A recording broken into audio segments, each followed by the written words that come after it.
Η δεύτερη μέρα του Πάσχα εορτάστηκε με μεγαλοπρέπεια και όπως επιτάσσει η παράδοση. Στόχος βεβαίως είναι η εορτή να γίνει θεσμός για την περιοχή. Το γλέντι για την Ανάσταση του Θεανθρώπου συνεχίζεται με αμύωτο ρυθμό στον Ιάσμο της Ροδόπης.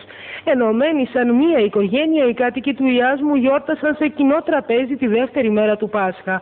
Τα καρβουνά άναψαν από νωρίς για να εξυπηρετήσουν τον κόσμο και το γλέντι συνεχίστηκε μέχρι αργά το απόγευμα. Με την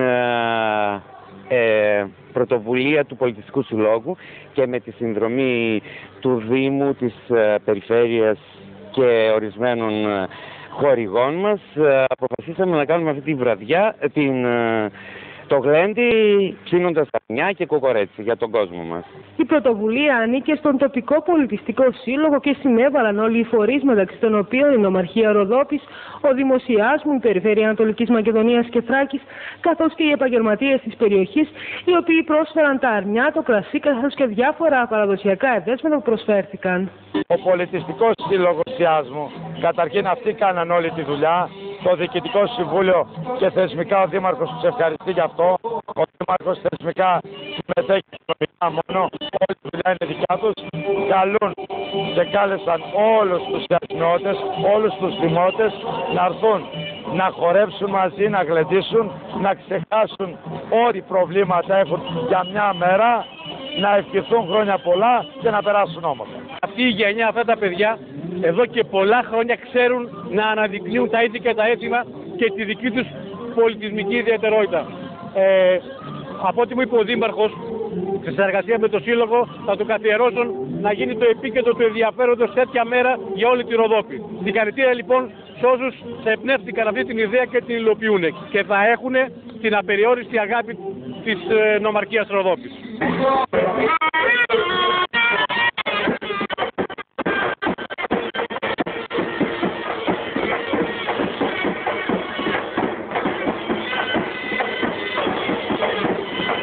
Είναι η πρώτη φορά που ο Πολιτιστικός Σύλλογος του Ιάσμου αναλαμβάνει να διοργανώσει ένα γλέντι με καλεσμένους όλους τους κατοίκους τη δεύτερη μέρα του Πάσχα. Στόχος είναι η γιορτή να γίνει θεσμός και να διοργανώνεται κάθε χρόνο. Επειδή τα προηγούμενα χρόνια γινόντουσαν κάποια άλλου είδους λαϊκά γλέντια, δηλαδή καθαράς Δευτέρας, αλλαγής του χρόνου, και τα οποία φύγανε από το χωριό μας ή κουράστηκε ο κόσμος ή υπάρχουν και διπλανά χωριά με πολιτιστικούς συλλόγους που πρέπει να δραστηριοποιηθούν και αυτοί, έχουν καταργηθεί. Φέτος αποφασίσαμε με πρωτοβουλία κάποιων προσώπων του ΔΣ να φτιάξουμε αυτή τη μέρα. Την ώρα που οι Έλληνες γιόρταζαν για το Πάσχα, οικογενειακά και με φίλους, οι ηλικιωμένοι παρέμειναν μόνοι στα χωριά του Εύρου. Οι ηλικιωμένοι δεν δέχτηκαν επισκέψεις, όχι επειδή δεν ήθελαν, αλλά επειδή δεν υπήρχε ενδιαφέρον από συγγενείς και φίλους. Τη μοναξιά έσπασε για λίγο το χτύπημα του τηλεφώνου και η ανταλλαγή ευχών. Πάσχα στο χωριό και Χριστούγεννα στην πόλη, λέει ο λαός, και το λέει για να μην το τηρεί πολλές φορές. Μόνοι έμειναν χιλιάδες ηλικιωμένοι στα χωριά του Εύρου. Πέρασαν τις τελευταίες μέρες μακριά από τα παιδιά και τα εγγόνια τους. Μοναξιά. Μοναξιά. Δεν έχουμε.